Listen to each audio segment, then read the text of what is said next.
Greetings and welcome back to Midnight Outcry, everyone. 8 true ghost stories that have reverberated through these hollows for generations will take us on a journey into the Appalachian Mountains. Old Heart tonight. These are real-life experiences that mountain people, miners, and families who have lived on these ridges for ages have had. They are not just campfire stories. Every story has been sworn upon family Bibles by those who are still alive to share their stories, passed down via bloodlines and whispered in general stores.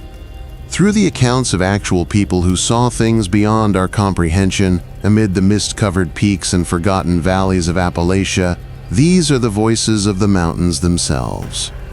Make sure to subscribe to Midnight Outcry if you're new here, as they provide daily, real horror content that explores the most terrifying real encounters from all around America.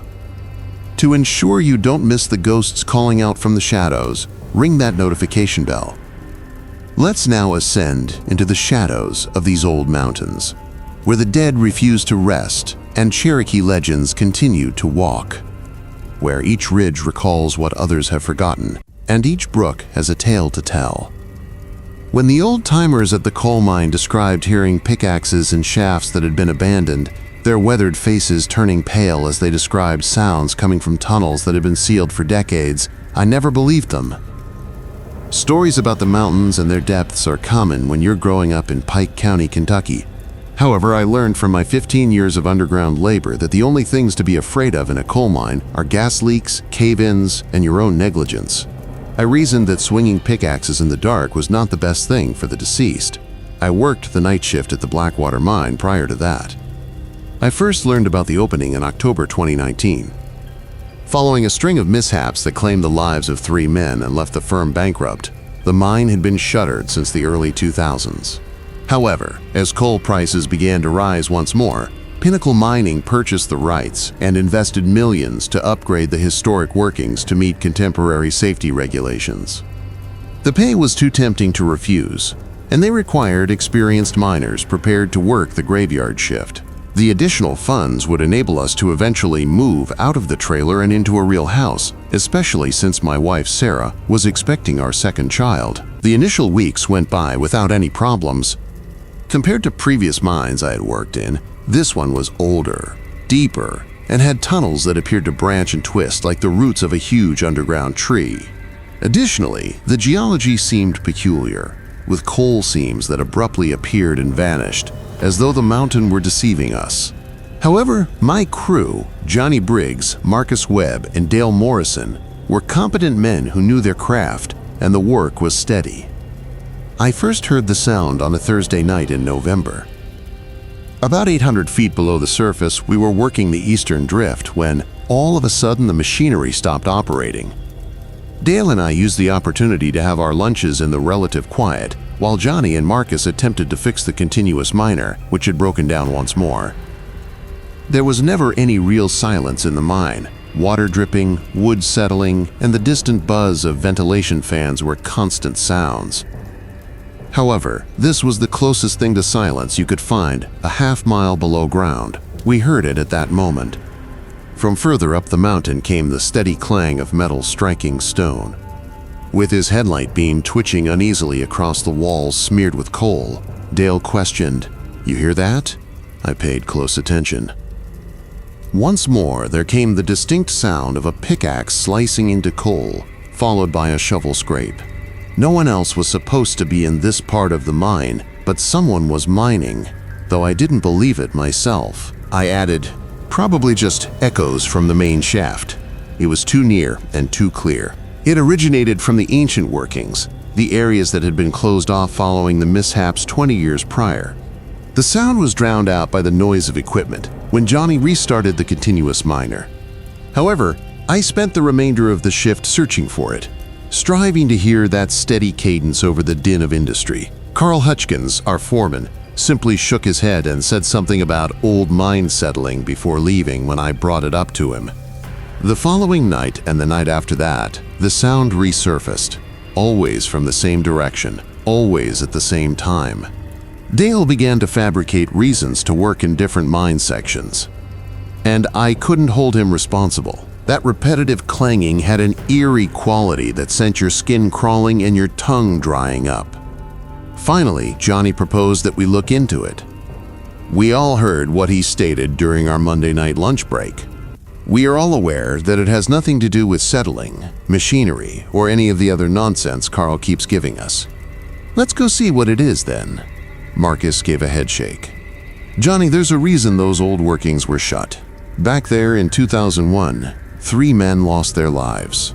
Half of the tunnel was destroyed when a gas pocket detonated. That's why we should look into it, Johnny insisted. What happens if someone gets stuck back there?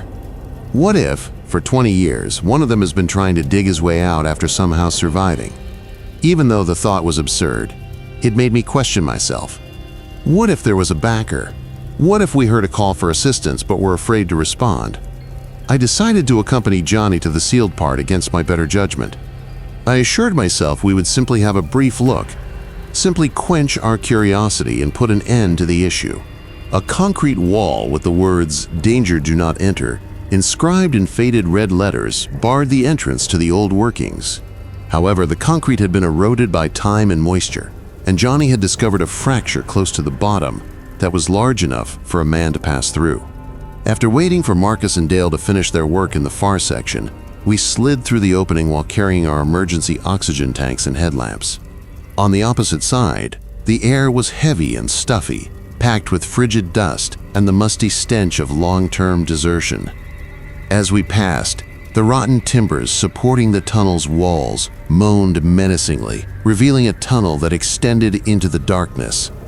Our footsteps reverberated in the cramped room in an odd way, as if they were multiplying and bouncing back at us from somewhere deep. We heard it again after about 50 yards of walking. Pickaxes on coal are now much louder, and they must be coming from someplace up ahead. As we looked at each other, I noticed that Johnny's eyes mirrored my own anxiety. However, we had made it thus far.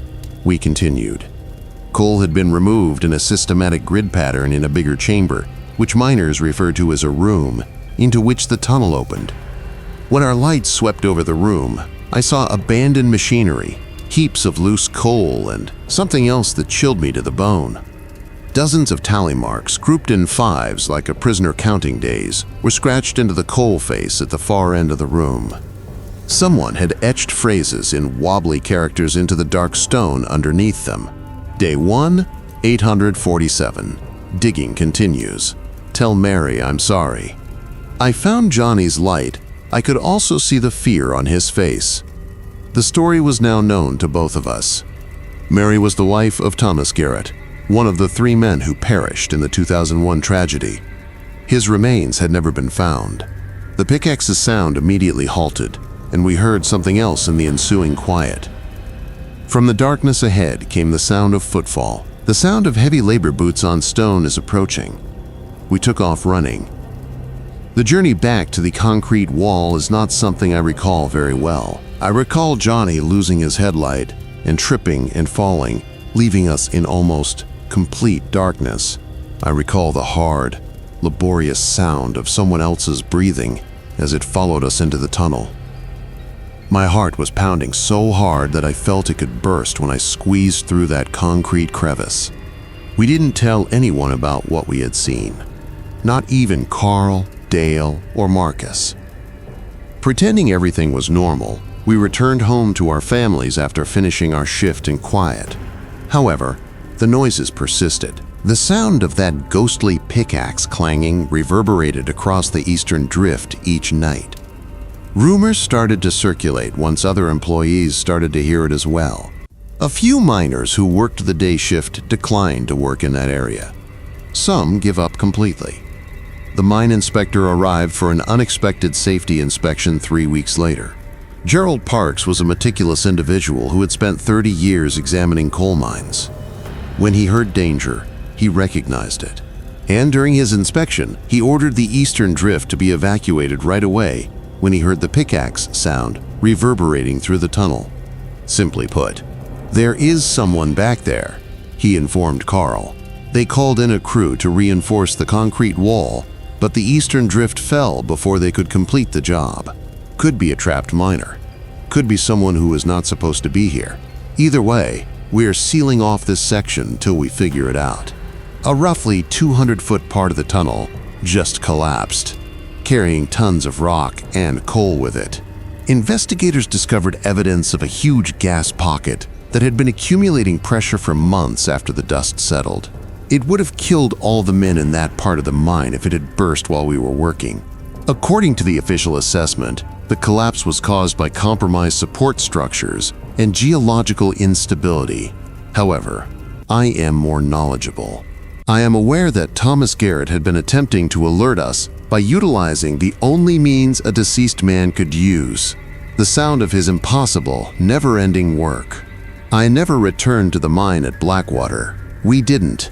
Following the collapse, the business permanently closed it because to unstable geology and safety concerns.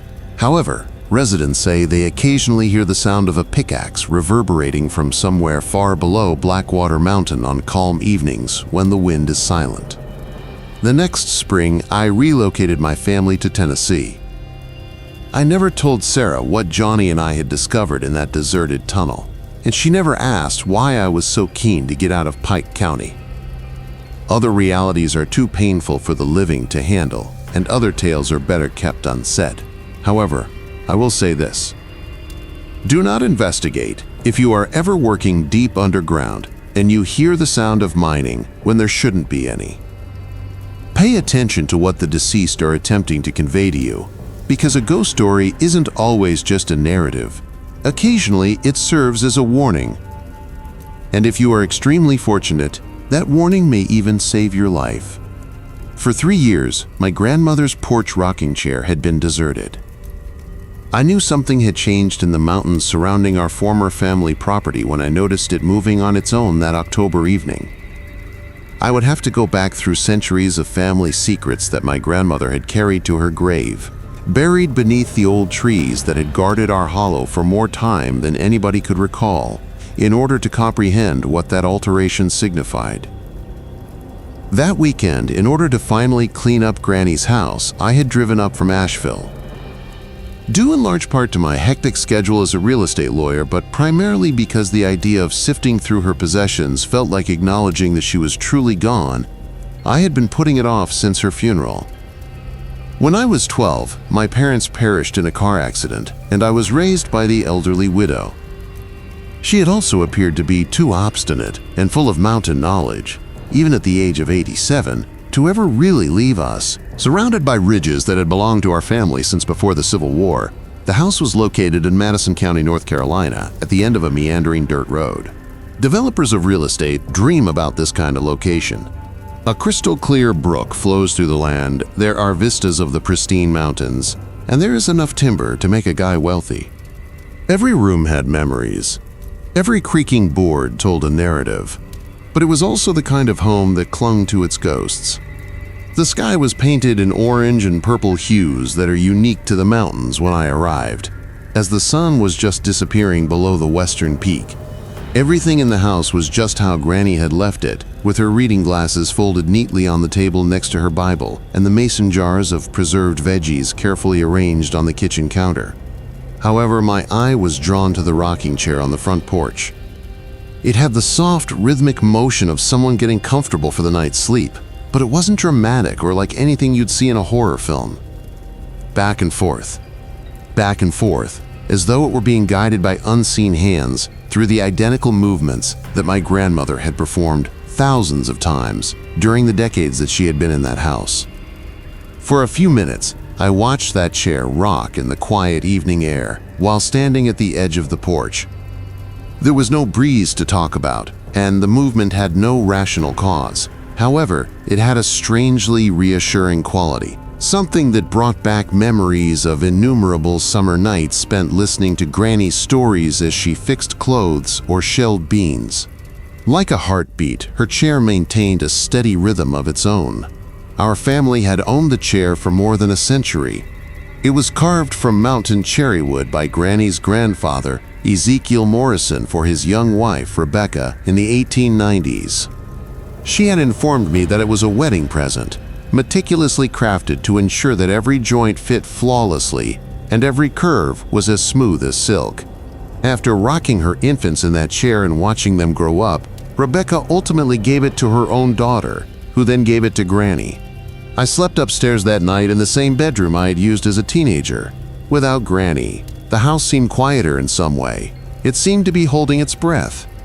Despite the October frost, I kept the windows open, in part to enjoy the crisp mountain air, and in part to hear if that rocking chair came back to life. Sometime around midnight it did. Through the open window I could hear the gentle creaking of wood. It was so familiar that it sounded almost like a lullaby. It was there once more as I stood up and glanced out at the porch below. In the moonlight, the chair moved slowly back and forth, creating lengthy shadows on the worn floorboards. I wasn't satisfied with only observing this time.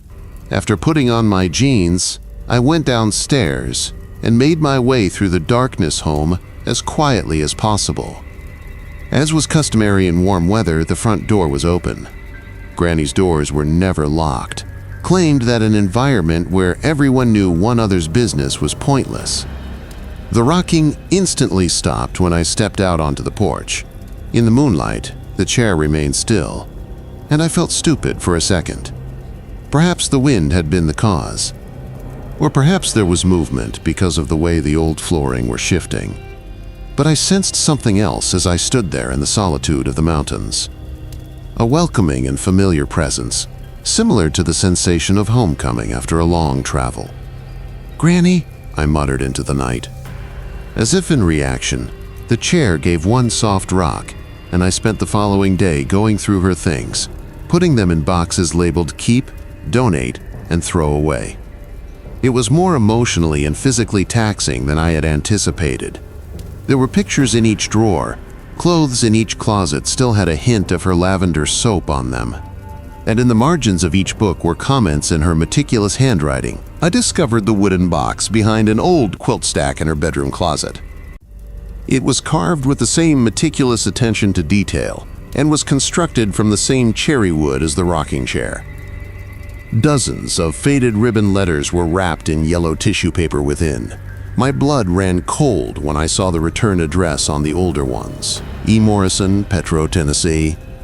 Brushy Mountains State Penitentiary. The guy who had lovingly carved the rocking chair, my great-great-grandfather Ezekiel Morrison, had been incarcerated.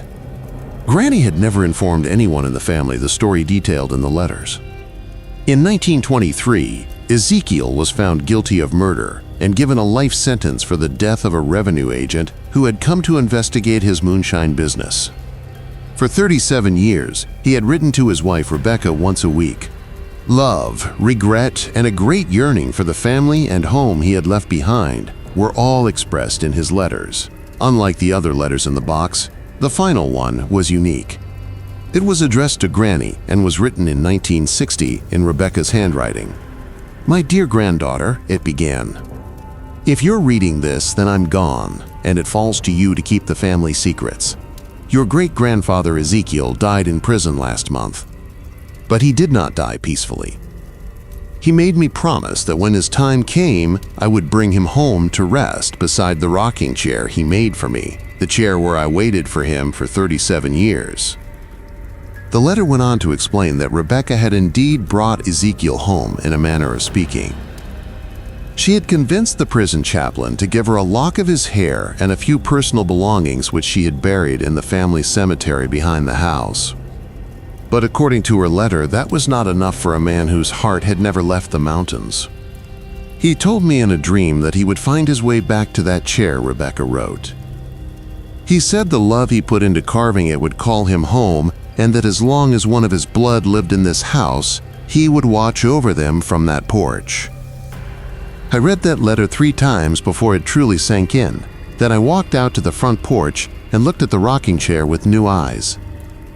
The craftsmanship was even more remarkable when you considered that it had been made by a man who knew he was carving a promise to a wife he might never see again. That evening, I sat in one of the straight-back chairs beside the rocker and told my great-great-grandfather about the family he had never known. I told him about Granny's long life, about the great-grandchildren and great-great-grandchildren he had never met, about how the homestead had remained in the family despite offers from developers who wanted to turn it into a resort. The rocking chair began to move while I talked gently at first, then with more confidence, as if someone was settling in to listen. And for the first time since Granny's funeral, I felt like I was truly home. The next morning brought a surprise visitor.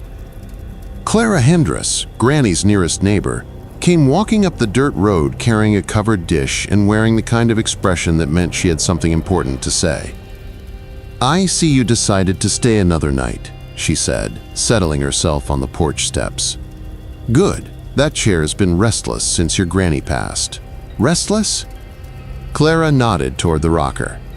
"Starts up every evening right around sunset. Rocks for hours sometimes. Figured it was missing her." They spent a lot of evenings together. "Your granny and that chair." She paused, studying my face carefully. "She ever tell you about your great-great-granddaddy? About why he carved it?" I nodded, and Clara seemed relieved. "Good. Some secrets are meant to stay buried, but that one needed telling. Your granny carried that story for 70 years. Never spoke of it to a soul, but she believed he came home to that chair. Do you think he did?" Clara was quiet for a long moment, looking out over the ridges that stretched endlessly toward the horizon. "I think love is stronger than most folks give it credit for," she said finally. "I think when a man puts his whole heart into something, maybe a piece of him stays there forever." I spent another week in the mountains, spending every evening with my great-great-grandfather sitting on that veranda. I would share family news and ask questions that only the wind could answer while the chair rocked. But in that soft movement, I felt something I hadn't felt since I was a kid. I couldn't bring myself to sell the house when it came time to move out. Rather, I made arrangements for Clara to visit it on a regular basis and made a commitment to come back as frequently as possible. It would be a wait for the developers. I've come to learn that some things are more valuable than cash. When Clara calls with reports from the hollow, she informs me that the rocking chair still moves on calm evenings. According to her, it is most intense around October, around the anniversary of Granny's death, as though the lines separating the living from the dead get increasingly blurred in the mountain air. Once a month, I make the trip up from Asheville, always arriving at sundown, to sit on that porch and experience the presence of all the generations who have lived here. And occasionally, I think I can feel them all when the chair rocks with a certain fervor. Granny's mountain wisdom, Rebecca's devoted waiting, Ezekiel's patient love, and everyone else who has returned to the site where love etched hope into mountain stone and promises into cherry wood. Now, the rocking chair measures its own time, not minutes or hours, but the timeless rhythms of memories and family, of unending love, and of promises that reverberate throughout generations. And that is just the way it should be in this hollow, where the mountains guard their secrets. I was young and foolish, yet every local knows that you shouldn't drive Copperhead Ridge after midnight. And pride tends to override common sense when you're 22, have a belly full of alcohol, and have something to prove. When the old-timers brought up that section of Twisting Mountain Road on that October night in 1987, I believed I understood better than they did. I believed their tales of phantom automobiles and ghostly spotlights to be pure backwoods superstition, and made to deter outsiders from their company. I ought to have paid attention. In Harlan County, Kentucky, where the mountains guard their secrets as carefully as they guard their coal, I was raised. My name is Danny K. Steele. Coal mining had been my grandfather's occupation. Everyone assumed I would follow in my father's footsteps, who worked in the mines until black lung took him when I was 16. However, I had other ideas. I was leaving these mountains, which appeared to engulf entire generations of my family, to go to college and start a career. The issue was how to pay for it. Despite receiving financial aid and working part-time at the garage, I never had enough money. Tommy Bram filled the gap. The type of guy who always seemed to have money in his pocket and a fresh story about how he acquired it was Tommy, who was a few years older than me. In order to assist his family with what they kindly referred to as the family business, which everyone knew meant moonshine, he had left high school. Since before Prohibition, the Brahms had been successfully extracting alcohol from these mountains, and they were skilled at it. One evening, as we sat outside Maisie's cafe watching the sun set below the western ridge, Tommy asked me, "You want to make some real money?" My regular driver laid up with a broken leg, and I had a delivery to make. I understood his question. Everybody in the county knew that the Brandoms used paths that their grandfathers and great-grandfathers had carved out decades ago to transport their goods via the old mountain roads at night. Because of the roads themselves as well as the law, it was a risky job. There were drop-offs on some of those mountain roads that might kill you if you rounded a bend too quickly, and they were hardly wide enough for a car. Even though I already knew the answer, I inquired, "What road?" Tommy said. "Copperhead Ridge," and my stomach dropped. It is the safest path from the law and the quickest way to the Tennessee border. Because of all the accidents, they no longer patrol it. The mishaps. Everybody in Harlan County was aware of the Copperhead Ridge accidents. Vehicles were discovered twisted around trees, and their drivers were immediately slain. Automobiles that slid hundreds of feet down the mountainside after crashing over the guardrails. After the third fatality in 2 years, the county ceased adequately maintaining the road in the 1970s, and residents began to avoid it completely. However, accidents were not the reason why people avoided Copperhead Ridge after dark. The stories were the thing. They claimed that on some evenings, when there shouldn't be any automobiles on the road, headlights could be seen. Lights that travel too quickly for the mountain's winding turns. Lights from vehicles that shouldn't have been on a county-wide route that was essentially deserted. And accidents started to happen if you were unfortunate enough to be on Copperhead Ridge when those phantom headlights arrived. When I was little and my grandmother still believed that stories like this could help me stay out of trouble, she told me the story. She said Copperhead Ridge, a tiny mountain road that connected the Kentucky Hollows to the Speakeasies in Tennessee, had been a significant bootlegger route during Prohibition. Even during the day, it was dangerous, but runners were willing to risk their necks on those curves since the money was so excellent. A runner called Silas McKay was attacked by revenue agents one night in 1923 while he was traveling with a full shipment of moonshine. At the Tennessee end of the ridge, they had erected a barrier, and Silas realized he had two options when he spotted their lights. Either try to outrun them back into Kentucky or surrender and go to prison. He decided to flee. Along those winding mountain curves, the pursuit continued for miles. When the agents attempted to pull him off the road, Silas pushed his laden automobile as hard as he could. Despite having 500 pounds of illegal alcohol in his trunk, Silas was able to remain ahead of them because he knew every inch of Copperhead Ridge, every curve, and every straightaway. If it weren't for the other car, he might have made it too. The tale goes that Silas observed headlights approaching him as he reached the top of the ridge. He was attempting to return to Kentucky when he saw another runner headed into Tennessee. Neither driver had time to stop, and the road was too small for both vehicles. According to reports, the crash reverberated like thunder off the mountainsides and could be heard for miles. A ball of flame engulfed the entire ridge as both cars smashed over the guardrail and fell down the mountainside. In an instant, both packs of moonshine and the other runner, Silas McKay, were obliterated. The following morning, the revenue agents discovered the wreckage, but they were never able to locate the dead. Some claimed that wild animals had flung them away from the cars and left their carcasses all over the place. Others said that everything had been devoured by the fire, which was so powerful that only shattered glass and twisted metal remained. The natives, however, had a different idea. Silas McKay and the other runner were still out there, attempting to finish their last run, they said. You could see their headlights racing along Copperhead Ridge on some evenings when the moon was dark and the mist hung heavy in the hollows, as if they were stuck in the final frantic chase forever. Not a bit of it was credible to me. Naturally, youngsters and superstitious elderly people who had nothing better to do than frighten one another with supernatural tales were the target audience for ghost stories. I was a college student and a sensible young man who saw that natural rules, not the whims of restless souls, governed the world. However, Tommy was paying me $200 for a single night's labor. Additionally, $200 would cover textbooks for a semester. Just one trip, I told myself, as I stepped into Tommy's modified 1979 Camaro that Saturday night. I'll have enough cash for finals after just one trip.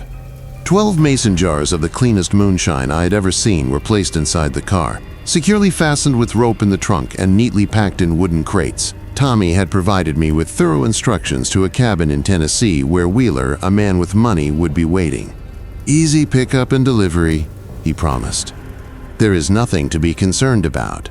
Just after 11 p.m., I departed Harland, traveling to Copperhead Ridge via the back roads. With a thin sliver of moon hanging over the mountains like a shattered smile, the night was cold and clear. As I drove, a late-night DJ was playing old country songs on the radio, which appeared to be the ideal accompaniment to the atmosphere.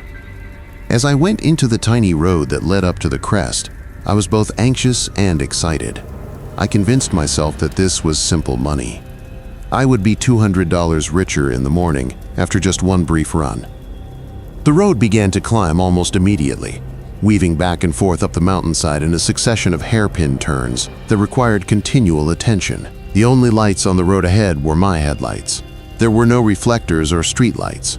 The mountain to my right climbed sharply into the night. The only thing between me and a seemingly endless drop on my left was a thin railing. I had driven mountain roads before, but Copperhead Ridge was different. The drop-off was steeper, the curves were sharper, and there was an oddness in the silence. The silence was heavy, even with the radio on, as though the mountains themselves were holding their breath. When I noticed the headlights in my rearview mirror, I was almost halfway to the Tennessee line. I wasn't worried at first. Although it was uncommon, other persons occasionally used this road at night. However, I started to feel concerned as I observed the lights in my mirror. They were catching up to me far more quickly than it felt safe to do on these turns. The person behind me was either extremely careless or well-versed in the route. In order to give the other vehicle space to pass, I tapped my brakes and swerved as far to the right as I could, but the headlights continued to approach, their glare filling my mirrors and making it hard to see the road ahead. I waited for the other car to pass by until I finally pulled into a small turnout and stopped. But instead of passing, the headlights stopped about 50 yards behind me, just waiting there on the tight lane. I wondered what the other driver was doing as I waited for a few minutes with my engine running. Perhaps he was experiencing car difficulty, or perhaps he shared my anxiety about the road. At last, I shifted into gear and re-entered the asphalt. I was instantly followed by the headlights once more. I looked at them more intently in my mirror this time. It didn't look quite right, and there was something odd about the light they cast. The bright white blaze of modern headlights seemed yellower and dimmer than the sealed beam lights of the 1920s and 1930s. Every time I shifted my mirrors to try to gain a better view of the automobile behind me, the headlights seemed to move, making it impossible to see clearly. Behind the lights, I could only see a shadowy figure, something that could have been an old car, but it could have also been imaginary. The music faded in and out, like a poor signal, as the radio crackled with static. When I leaned over to turn the dial, I heard a voice, faint but distinct, coming through the static. It said, "Get off the road. Now get off the road." I almost burst out of my skin. The voice sounded like it was coming from inside the car with me, and it was urgent and male. I struggled to locate the station using the radio controls, but all I could hear was static. Once more, the headlights behind me were drawing nearer until their brightness filled my car's interior. On the winding mountain road, I stepped up the accelerator and drove the Camaro as fast as I could. However, the second automobile remained just behind me, keeping up with my speed regardless of how fast I went. As we reached Copperhead Ridge's highest point, I could see Tennessee's lights sparkling in the valley below. I told myself it was only a few more miles. I would be securely in Tennessee and off this spooky road in a few more miles. I noticed the other headlights at that point. They were running up the mountain from the Tennessee side, toward me. Any typical car would have crashed into the abyss at the speed of the two brilliant points of light navigating the curves. As soon as I recognized what was occurring, my blood turned to icy water. I was stuck in the thick of whatever spectral pursuit took place on Copperhead Ridge every night, sandwiched between two cars on a road too small to pass. On a straight stretch of road, the headlights behind me abruptly accelerated and began to get alongside my vehicle. When I glanced across at the other driver, I almost lost control of the Camaro. It was not an automobile at all, at least not anymore. It was the mangled remains of what had been a car, with a charred and distorted metal frame that seemed as though it had been in a horrible fire. A creature that could have once been human sat behind the wheel, its hands bonded to the steering wheel by fire and flame, its face charred beyond recognition. The creature turned to face me, and its headlights gleamed with the same pallid light as the empty sockets that should have been its eyes. When its mouth opened, I heard the voice again, this time more clearly, and it was speaking right into my head. It said, "Get off the road." The approaching headlights were now less than a quarter mile away and were speeding suicidally in our direction. Get off the road before he kills us both. It was another phantom car, another piece of twisted wreckage, and I could see that it was being driven by another wounded and charred ghost. This has to be the legend's other runner, the one who was traveling from Tennessee at the time of that deadly incident with Silas McKay. Before they got to me, I might have had 30 seconds to get off the road or join their never-ending pursuit. Over the rails was the only way out. And that was a minimum 300-foot drop. A while back, when my grandfather was still living and continuously narrating stories about the past, I recalled something he had told me. He knew every inch of these mountains from his time working as a young man with the county road crew. Approximately 2 miles from the summit of Copperhead Ridge is an old logging route. Cuts down the mountain's south slope toward Miller's Creek, he had added. It is still passable if you know where to search, but most people aren't even aware that it exists anymore. 2 miles away from the summit, nearly 2 miles separated me from the summit. I began feverishly scanning the road's right side for any tree breaks that might point to an ancient trail. I could hear the roar of an engine that sounded like it was operating on hellfire rather than gasoline, now that the approaching spotlights were close enough.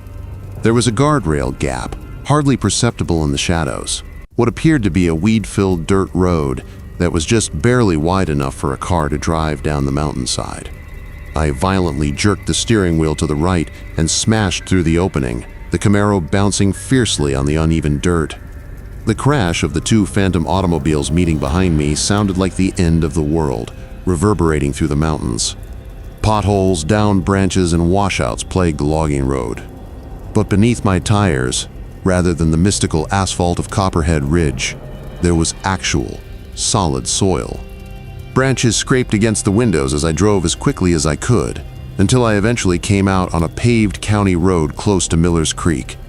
For a few minutes I sat there trembling so violently that I could not grip the driving wheel. It appeared as though something was burning on Copperhead Ridge.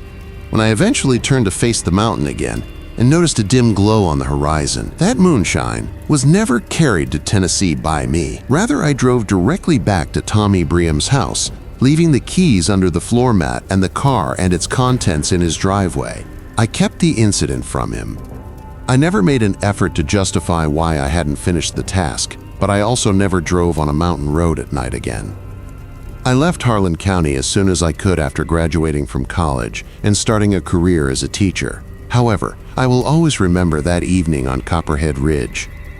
And I never ceased thinking that Silas McKay and the other runner are still out there, still racing through eternity, still striving to complete a journey that ended in fire and death more than 60 years ago.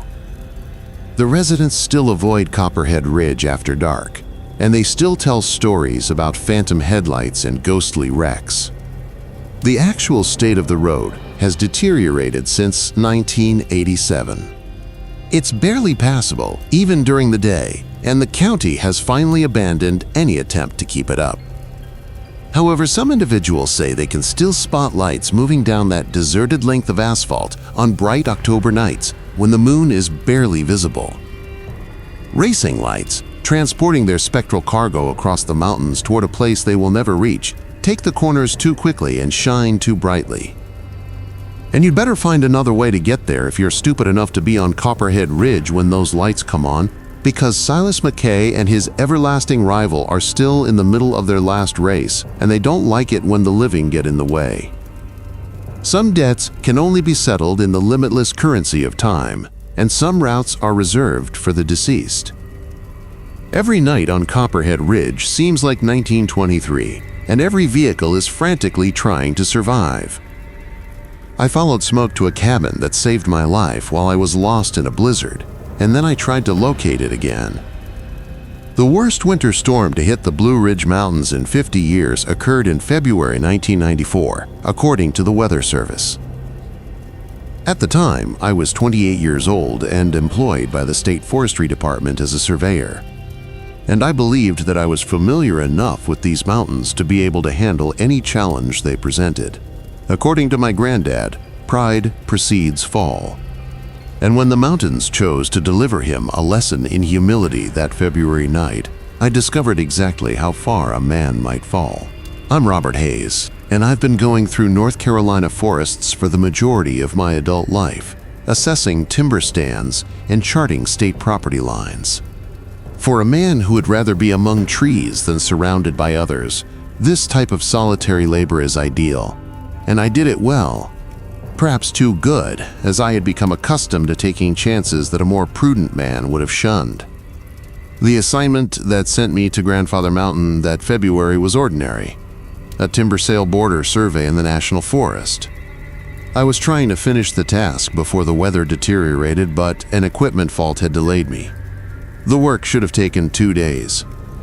The roaring beast that came down from the north that afternoon was nothing like the snow that was predicted. When the first flakes started to fall, I was working on the mountain's eastern slope, roughly 3 miles from the closest Forest Service road. An hour later, the soft flakes had turned into a driving wall of white that made it impossible to see more than a few yards. I was unable to see the landmarks I had been utilizing for navigation because of the increasing wind, which turned the snow horizontal. I ought to have taken cover and bided my time till the storm passed. While I still had the chance, I ought to have turned on my emergency beacon and asked for help. Rather, I made the decision to attempt returning to my truck before the storm intensified. I almost lost my life because of that choice. The wind started howling through the naked trees like something alive and hungry, as the temperature plummeted by 20 degrees in the first hour. My compass needle whirled madly, worthless in the storm's electromagnetic turmoil, as the familiar pathways vanished behind snowdrifts that grew deeper. In just 2 hours, I seemed to lose myself in a whiteout that obliterated everything around me. For what seemed like hours, I staggered into the woodland, battling my way through knee-deep snow and alcohol that attempted to topple me at every turn. Even though my bulky winter attire had looked sufficient that morning, the freezing temperatures and driving snow were too much for me. My mustache and beard turned to ice. Despite wearing insulated gloves, my fingertips became numb, and I could sense the onset of hypothermia. I noticed it just as I was beginning to believe that I would have to build a snow cave and hope for the best. Against the bleak white sky, I could just make out a small column of smoke rising through the woods in front of me. Fire was present wherever there was smoke, and there was cover where there was fire. After pushing past the final stand of pine trees, I came out into a tiny clearing with a log cottage that looked like it belonged in a fairy tale. Despite its obvious antiquity, the building was a sturdy construction made from hand-hewn logs and chinked with white mortar that gave it a fresh appearance. That lovely smoke came from a stone chimney that promised protection and warmth, and golden light flowed from its windows. I staggered to the front door and shouted above the wind while beating on it with numb fists. Almost instantly, the door opened, showing an old man with gentle eyes that wrinkled at the corners and a white beard. He answered, "Lord Almighty," and moved aside to make room for me. A huge stone fireplace dominated one wall, filled with split oak that cast dancing shadows across the room. Get yourself in here before you freeze to death. The interior of the cabin was everything I had hoped for and more. The room was furnished with handcrafted pieces. A kitchen table carved from a single piece of wood, chairs that appeared to have been constructed for millennia. Mason jars and wooden bowls are arranged on shelves. The entire space had the scent of beeswax, wood smoke, and possibly fresh bread. Named Samuel Whitfield, the old guy said, taking me out of my ice-coated jacket. I've spent more years on this mountain than I'd like to remember. Why do you go outside in this weather? I explained to him the survey work, how he got lost in the storm, and how he had to follow the smoke from his chimney to safety. He listened silently as his wife, Martha, a petite, gay-haired woman, hurried about making hot coffee and thick cornbread slices slathered with honey and butter. Samuel sat in a chair by the fire and said, "We don't get much company up here, especially in winter, so you are welcome to stay as long as the storm lasts. Always glad to help a fellow in need." The cabin was surprisingly comfortable for such a remote location. There was no electricity, but oil lamps provided plenty of light, and a hand-pumped well in the kitchen supplied fresh water. The furniture was all handmade but expertly crafted, and the walls were lined with books, quilts, and tools that looked like they belonged in a museum. I spent 2 days in that cabin while the storm raged outside. Samuel and Martha were gracious hosts, sharing their food and their stories with a generosity that seemed to come from another era. Samuel told me he had built a cabin himself in the 1940s after returning from World War II, and that he and Martha had raised 6 children within its walls before the kids moved away to cities and towns in the valleys below. "We like the solitude," Martha explained as she prepared a dinner of venison stew and fresh biscuits. "Always felt more at home in the mountains than down in a town with all the noise and commotion." On the second night, as we sat around the fire listening to the wind howl outside, Samuel shared stories about the mountain that went back generations. He spoke of Cherokee hunting parties that had used the area before white settlers arrived, of Civil War deserters who had hidden in the caves and hollows, of moonshiners who had run their operations in the remote valleys during Prohibition. "This mountain has seen a lot of history," he said, his eyes reflecting the firelight. "Holds on to its memories if you know how to listen." The storm finally broke on the third morning, leaving behind a world transformed by 3 feet of fresh snow. Samuel walked me to the edge of the clearing and pointed toward a ridge visible through the bare trees. "Follow that ridge line southeast for about 2 miles, he said. "You will come to an old logging road that will take you down to the Forest Service Road, where I expect your truck is waiting." I thanked him and Martha for their kindness, promised to stop by again when I was working in the area, and set off through the snow-covered forest. The directions were perfect. Within an hour, I could see the familiar green of my Forestry Service truck, still buried under snow, but otherwise undamaged. It took most of the day to dig out and get back to town, where I filed my report and tried to resume my normal routine, but I could not stop thinking about Samuel and Martha, about their kindness and the warmth of their cabin. I decided to return the following weekend with some supplies as a way of thanking them for saving my life. That Saturday, I loaded my truck with coffee, sugar, fresh fruit, and a bottle of whiskey, then drove back to the area where I remembered the cabin being located. But when I hiked into the forest, following what I thought was the same route I had taken during the storm, I could not find the clearing. I spent the entire day searching, walking in widening circles through the forest, looking for any sign of the cabin or the clearing where it had stood, but there was nothing. No chimney smoke, no building, no trace that anyone had ever lived in that remote area. Confused but not yet concerned, I returned the following weekend with topographical maps and a GPS unit. Determined to locate the cabin systematically, I plotted out a grid and searched every square mile of the area where I thought the building should be.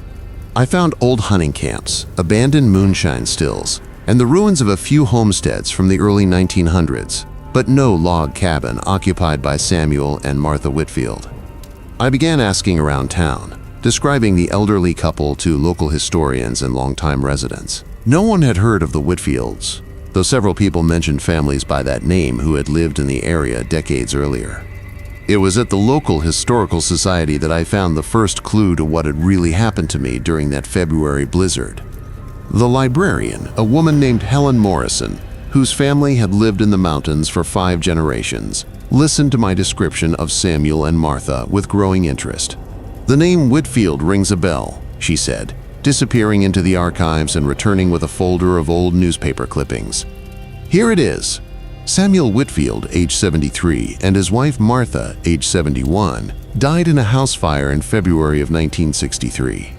Their cabin burned to the ground during an ice storm, and their bodies were found in the ruins." The newspaper clipping included a photograph of the couple, and my blood ran cold as I recognized the faces.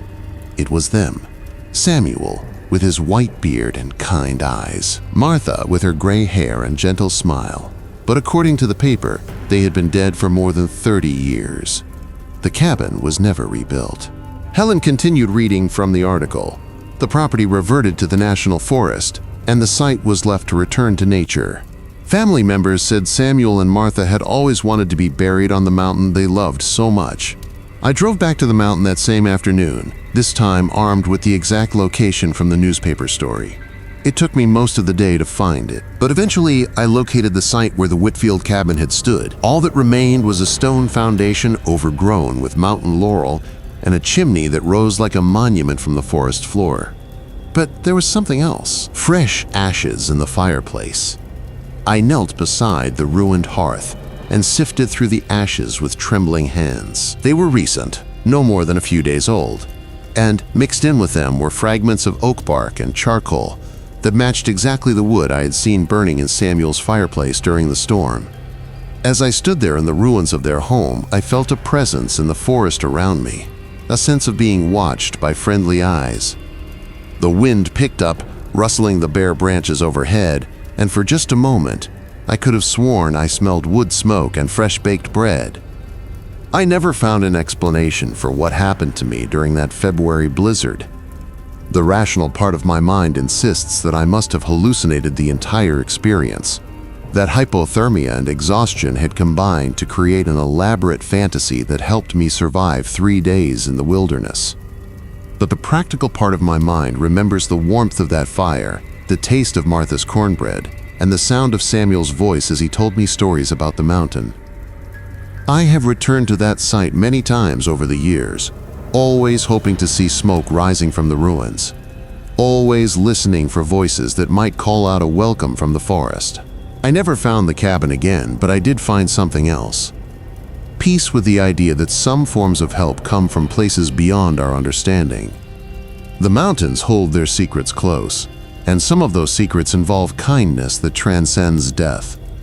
Samuel and Martha Whitfield spent their lives helping others, opening their home to travelers and neighbors in need. Perhaps that generosity was so much a part of who they were that it survived even the fire that took their physical lives. I still work as a surveyor, still spend my days walking through the forests of North Carolina, but I am more careful now, more respectful of the power these ancient mountains hold. And sometimes when I am working alone in the deep woods and I see smoke rising through the trees, I follow it, not because I expect to find Samuel and Martha again, but because I learned something important during those 3 days in February. Sometimes the difference between life and death is as simple as a warm fire and a kind word from a stranger, and sometimes those strangers are not quite what they seem. The cabin may not be there anymore, at least not in any way that shows up on maps or GPS units, but the kindness is still there, waiting in the forest for the next lost soul who needs shelter from the storm. And in these mountains where the past and present walk hand in hand through the mist, that is exactly as it should be. Growing up in Dead Man's Hollow, we learned early that when you hear your name called from the woods, you never answer. It was one of those rules that mountain children absorb along with their mother's milk, passed down through generations, like family recipes or the location of the best fishing holes. But like most young folks, I thought I was smarter than the old ways. And that arrogance nearly cost me everything on a fog-shrouded morning in October of 1985. My name is Jesse Parker, and I was 15 that autumn. Old enough to think I knew better than my elders, but young enough to still believe the world operated according to rules I could understand. Dead Man's Hollow sits in a crease between two ridges in eastern Tennessee, a place where the mist hangs heavy, even on clear days, and the trees grow so thick that noon looks like twilight. Our family had lived there for 4 generations, farming tobacco in the bottomland and logging timber on the slopes, making an honest living from soil that had been blessed by Cherokee prayers long before my ancestors arrived. The hollow got its name from a tragedy that happened in the 1890s when 3 loggers disappeared during a particularly harsh winter. Search parties found their camp abandoned, meals still on the table, but the men themselves were never seen again. Local Cherokee elders said the forest had claimed them, warned that some places in the mountains belonged to older things than human beings. But white settlers being white settlers, they kept coming, kept cutting, kept building, and eventually the mystery faded into legend. My grandmother, Nana Parker, was the keeper of such stories in our family. She had been born in the Hollow in 1910, had lived through the Depression and 2 world wars without ever venturing more than 20 miles from the place of her birth. She knew every trail, every cave, every natural spring within walking distance, and she knew which places were safe and which were not. "That holler has voices," she told me one evening, as we sat on the front porch watching fireflies dance among the oak trees. "Been hearing them since I was no bigger than a grasshopper. They call out names, try to get folks to follow them deeper into the woods where the old growth still stands." I was maybe 10 years old at the time, still young enough to believe in monsters under the bed, but old enough to be skeptical of ghost stories. "What kind of voices, Nana?" "Friendly ones," she said. And that was what made her voice so serious. "That is the trick of it, child. They sound like people you know, people you love. Your mama calling you home for supper, your daddy hollering for help with the chores. But if you follow those voices, you will find yourself walking deeper and deeper into the forest. And before you know it, you're lost in places that do not show up on any map." She told me about her own close call back in 1923 when she was just 13 years old. She had been picking blackberries near the old-growth timber when she heard her mother calling her name from somewhere among the ancient hemlocks. She had started to follow the voice, walking deeper into the forest when her older brother caught up with her and dragged her home. "Your great-grandmother never left the house that day," Nana said. "She had a fractured leg and was in bed. Couldn't have made it into the dense woods, much less to the end of the porch. However, that voice was just like hers, fearful and anxious, pleading with me to come and assist." Along with all the other mountain mythology that surrounded me during my early years, I put the story away. Stories of springs bubbling with curative water, of caves leading to other realms, of 2-legged panthers. Interesting tales, but none of them related to my contemporary, sensible adolescent life. I was dating Sarah Mitchell, the most attractive girl in my class, and captaining the junior varsity basketball team by 1985 when I was a sophomore in high school. I had more ambitious intentions than the confined space of Dead Man's Hollow. I had aspirations of attending college and pursuing a career that would remove me from the primitive superstitions of my youth. The ancient tales were merely that, stories. Tiny remnants of an earlier era when people attributed phenomena they did not comprehend to supernatural forces. It began as any ordinary October morning. While the mist was still clinging to the hollow like a living thing, I got up early to assist my father with the morning duties, milk the cows and feed the cattle. I picked up my .22 rifle after breakfast and went hunting squirrels, primarily for the solitude but also in part for the meal. At that age, I needed time alone to reflect and work out the complex web of teenage emotions and half-formed future goals.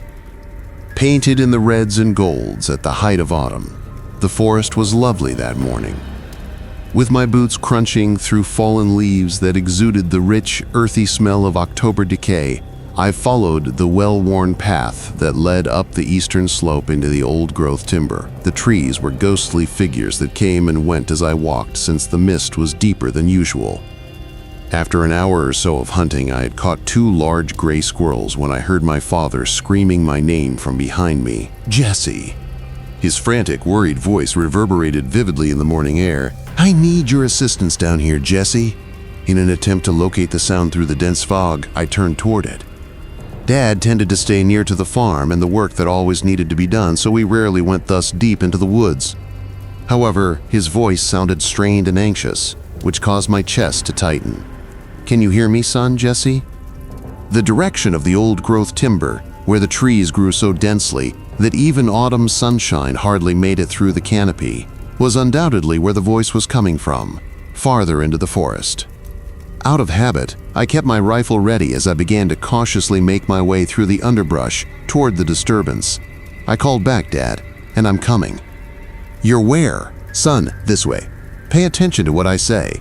After pushing my way through a mountain laurel grove, I came across a deer route that appeared to take me straight into the center of the old-growth forest.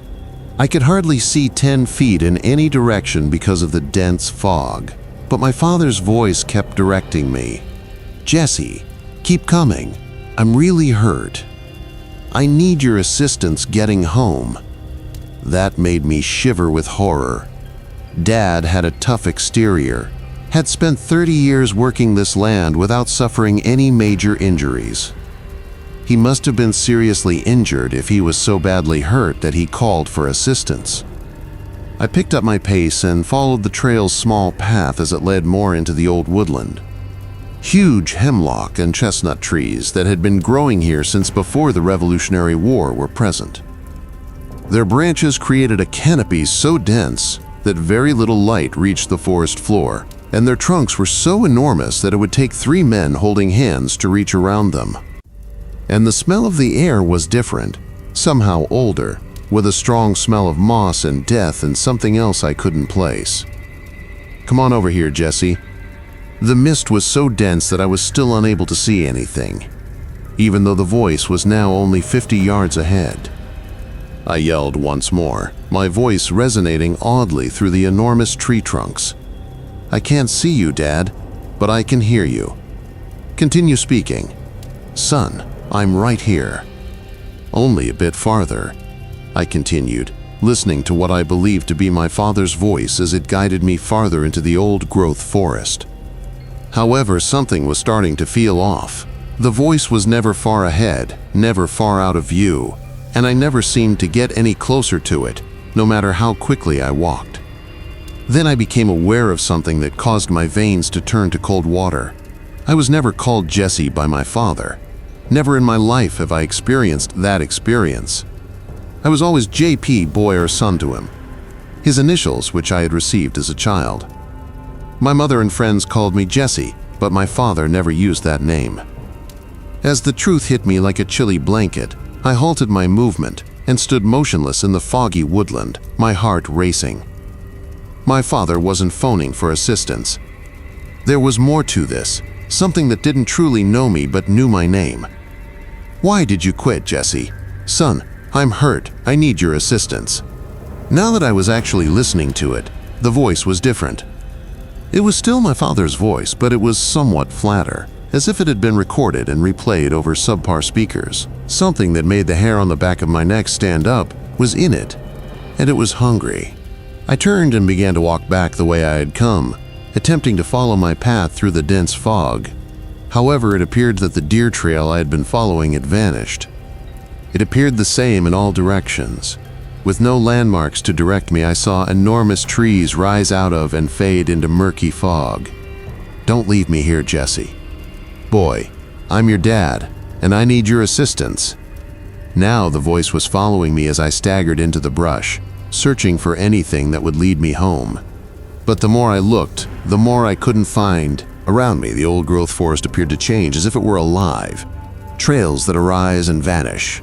Places that ought to have been familiar start to seem weird and dangerous. For what seemed like hours, I wandered while yelling for my mother, my real father, and anybody else who might hear me and be able to direct me home.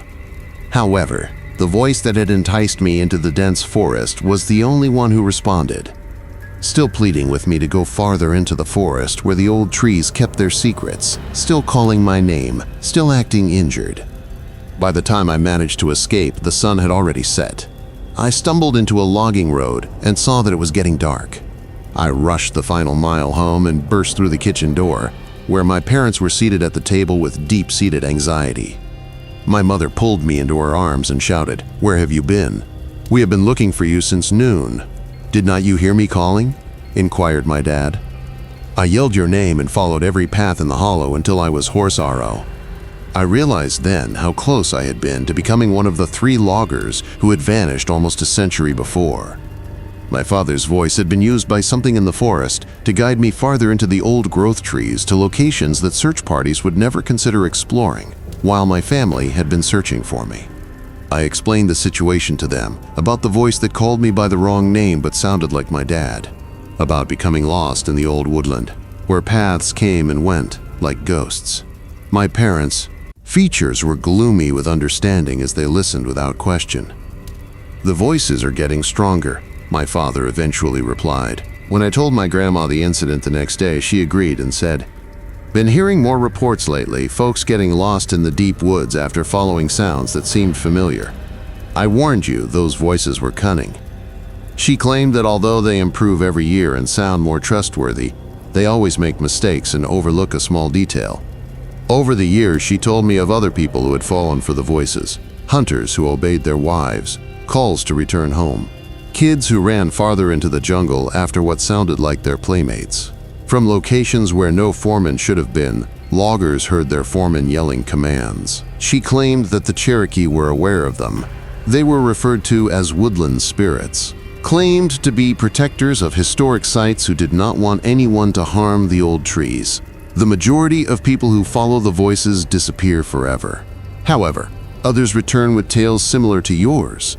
I never again hunted in the deep woods by myself. Never went into the old-growth timber again, where the voices yelled names and offered unfulfilled promises. And I passed on the lesson my grandma had attempted to teach me to my own children, that you never, ever respond when your name is called from the wild. Because some voices in Dead Man's Hollow belong to things who trap with trust and hunt with kindness, things that wear familiar sounds like masks. You become a part of the forest yourself after you follow those whispers into the hidden corners where the ancient trees hide their secrets. Another voice urging the next generation of inquisitive kids who believe they are smarter than their parents. Names echoing on the wind still fill the emptiness. Continues to try to entice the unsuspecting into its verdant depths, where time passes in a different way and people vanish into legend. However, our family is now more aware. We've learned to pay attention to the voices, nonverbal cues, as well as their tiny errors that betray their genuine selves. And we hold our kids close and remind them of the most crucial rule in mountain country on hazy October mornings when the fog is heavy among the old trees. Because some invitations are meant to be rejected and certain voices are better kept unheard, you turn away as the forest screams your name. An elderly woman who claimed to have given birth in these mountains for 70 years showed up at our door while my wife was dying during labor. On a chilly night in March 1978, the closest hospital was 40 miles distant, across mountain passes that would be difficult for a mule train to cross, and the dirt roads had become impassable rivers of mud due to the spring thaw. This was our first child together, and Rebecca and I had been married for 3 years. The child for whom we had prayed after 2 miscarriages that left us both questioning whether we would ever be fortunate enough to start a family. I'm Thomas Caldwell, and I've spent my whole life in the shadow of Mount Mitchell in a valley so isolated that, in inclement weather, our mail was still delivered by horseback. The land on which Rebecca and I had constructed our cottage had belonged to my family since the 1840s. 40 acres of healthy mountain soil gave us what we needed to live comfortably and simply. Rebecca took care of our garden, kept chickens, and conserved enough food every summer to last through the long mountain winters, while I worked as a carpenter and occasionally assisted other farms during harvest season. We were content, despite being basic folks leading simple lives. The darkest clouds might be chased away by Rebecca's giggle, and all year long she filled our cabin with the aroma of fresh bread and wildflowers in the summer. It looked like the last piece of the puzzle that would complete our existence when we found out she was carrying our first child. From the beginning, the pregnancy had been challenging. Long into her second trimester, Rebecca experienced morning sickness. Additionally, she had narrow hips and was smaller than most mountain ladies, which alarmed the elderly doctor who visited our valley once a month. As a 70-year-old who had been giving birth in these highlands since before World War II, Dr. Morrison was more aware than most of the potential problems that could arise when medical assistance was only a few hours away.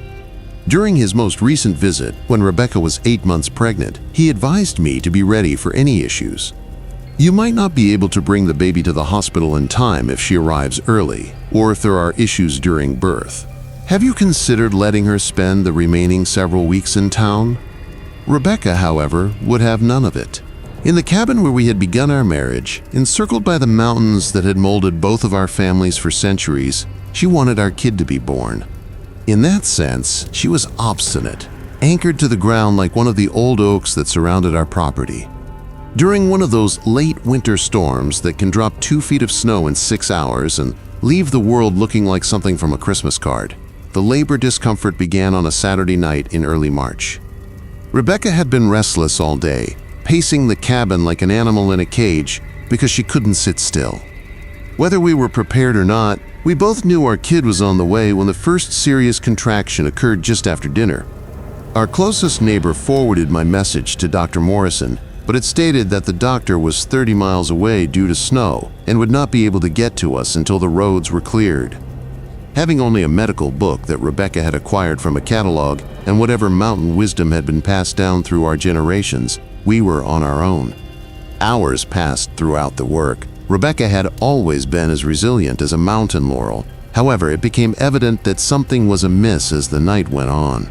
The baby was not positioning itself correctly, and the contractions were coming hard and quickly. Rebecca tried to remain brave, but I could see terror seeping into her eyes as she became weak and pale, breathing shallowly. I was frightened by 3 in the morning. Rebecca was beginning to wane after nearly 8 hours of active labor with no improvement. Her skin was clammy with cold perspiration, her pulse was weak and fast, and the contractions that had been so powerful before were becoming erratic and less powerful. "Thomas," she said, as she held onto my hand with her remaining power. I knew she was right when she said, "Something is wrong. The baby is not coming right." However, I was at a loss for what to do. The medical book discussed difficult deliveries and emergency procedures, but it was one thing to read about them, and quite another to actually conduct them on your own wife. As I watched the lady I loved drift away from me, I felt completely powerless since I was a carpenter, not a doctor. We heard the knock on the door at that moment. It was a gentle, almost courteous sound, totally inappropriate at 3:30 in the morning, in the middle of a mountain blizzard. Despite her weariness, Rebecca had also heard it, and I could see my same bewilderment in her eyes. In such weather, who would be traveling? Furthermore, how had they discovered our remote cabin? When I opened the door, I saw an old woman standing on our porch, snow-covered but apparently untouched by the bitter weather. Her eyes had the wisdom that comes from seeing everything in the world, and she was petite and slight, perhaps in her 70s, with gray hair tucked back in a tidy bun. She was carrying a black leather purse that appeared to have been used for decades. "Evening," she murmured, as though it were the most natural thing in the world to call on remote mountain cottages during blizzards. "I heard that tonight you people could need some assistance." Too astonished to say anything, I just stared at her. Our cabin was 2 miles from any other residences. She couldn't possibly have heard about our predicament. However, she moved by me into the cabin and went straight to Rebecca's side before I could ask her any questions. "Now then, honey," she said in a voice like warm honey, "let us see what we are dealing with here."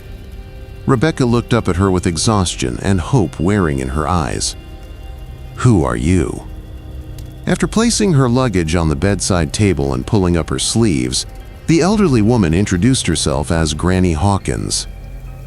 "I have been delivering babies in these mountains for 70 years, and I have never encountered a situation that I could not manage," she remarked. "Now allow me to examine you." I ought to have asked her more questions, like how she found us or where she was from. However, there was a certain serene confidence in her presence that permeated the cabin, something that gave me hope that things would work out. When the tightness in her shoulders subsided for the first time in hours, Rebecca appeared to sense it as well and let herself unwind. Granny Hawkins used delicate yet skilled hands to examine Rebecca, spotting details that my clumsy attempts had overlooked. She used an antique wooden stethoscope to listen to the baby's heartbeat, took Rebecca's temperature and pulse, and nodded as though to confirm her suspicions. Her statement, "Baby has turned wrong," was matter of fact. "The cord around its neck is a breech presentation. That's why your contractions haven't worked, my dear. Before this young one may properly enter the world, we must turn it around." The subsequent events resembled the work of a master artisan. After gently placing Rebecca on the bed, Granny Hawkins started a series of delicate movements that appeared to use touch alone to move the infant into the right position. Her hands moved with the assurance of 7 decades of practice, locating angles and pressure spots that somehow persuaded our obstinate youngster to comply. She said, "There we go," and Rebecca let out a sigh of relief. The following hour flew by in a haze of regulated activity. "That is much better. Now we can get down to the real business of bringing this baby into the world." Knowing just when to push and when to rest, when to take deep breaths, and when to exert all of her strength, Granny Hawkins guided Rebecca through every contraction. She appeared to foresee issues before they arose and modified her strategy as the labor went on. Then our kid was delivered as the first gray light of morning started to come in through our windows. With a lustful shout that filled the cabin with happiness, he entered the world. With his mother's black hair and what appeared to be his father's obstinate chin, the infant boy was healthy and perfect. "There you go," his mother exclaimed smugly. 8 pounds, 2 ounces of pure mountain baby. After Granny Hawkins skillfully bathed him and wrapped him in one of the blankets Rebecca had sewn throughout her pregnancy. Like his parents, he will be a powerful person. Rebecca was cradling our boy as if he were made of spun gold, sobbing with relief and happiness. Her cheeks were red again, and she was breathing steadily and forcefully. Whatever crisis had been brewing during those long hours of labor had passed, and we had the miracle for which we had prayed. I tried to find the right words to thank Granny Hawkins for her efforts, but she simply smiled and started putting her instruments back in the black leather bag. "No need to thank you," she said. "It is a reward in and of itself to bring babies into the world safely. Remember that mountain kids are unique, and you guys look after that tiny one. They have strong hearts and old spirits from birth." I reached for my wallet and inquired, "How much do we owe you?" The sound of her laughter was like silver bells in a spring wind. I led her to the door, still in awe of what had transpired. "Young man, you cannot put a price on new life. Just promise me you will raise him right. Teach him to respect these mountains and the people who call them home." The snow had ceased to fall, and the peaks were being painted pink and gold by the first rays of daybreak. The day was going to be lovely, ideal for introducing a new family member. As she entered the porch, I questioned, "How did you know to come here?" Granny Hawkins stopped at the edge of the porch and gave me a wise, old-fashioned look before asking, "How did you know we needed help?" "In these mountains, Thomas, word gets around quickly, quicker than you may imagine. Those who are supposed to assist always manage to get to the right place when the baby is ready to be born." I walked back inside to admire my wife and son after watching her go down our gravel road until she vanished around the corner. In the brilliant morning light, Rebecca was already nursing the infant, and the two of them were comfortable and at ease. I didn't find out the truth about our enigmatic assistant until our closest neighbor stopped by to see how we were doing later that afternoon. When I informed Jim Patterson what had happened that night, he responded, "Granny Hawkins." "Thomas, 15 years ago, Granny Hawkins passed away. I should be aware. I assisted in excavating her grave. I gazed at him, convinced he was wrong. That isn't feasible. She was present, saved Rebecca's life, and gave birth to our child. I spoke with her for more than an hour." Jim slowly shook his head. "The greatest midwife these mountains have ever seen was Granny Hawkins. Probably half of the babies born in this county between 1920 and 1960 were delivered there. However, during an ice storm in the winter of 1963, she froze to death while attempting to assist a woman in birth. 3 days later, her body was discovered, still in her old black bag. The mountaineer had nothing to do with the shiver that went down my spine. Then, who was here last night? Same person who's been helping mountain women for the past 15 years.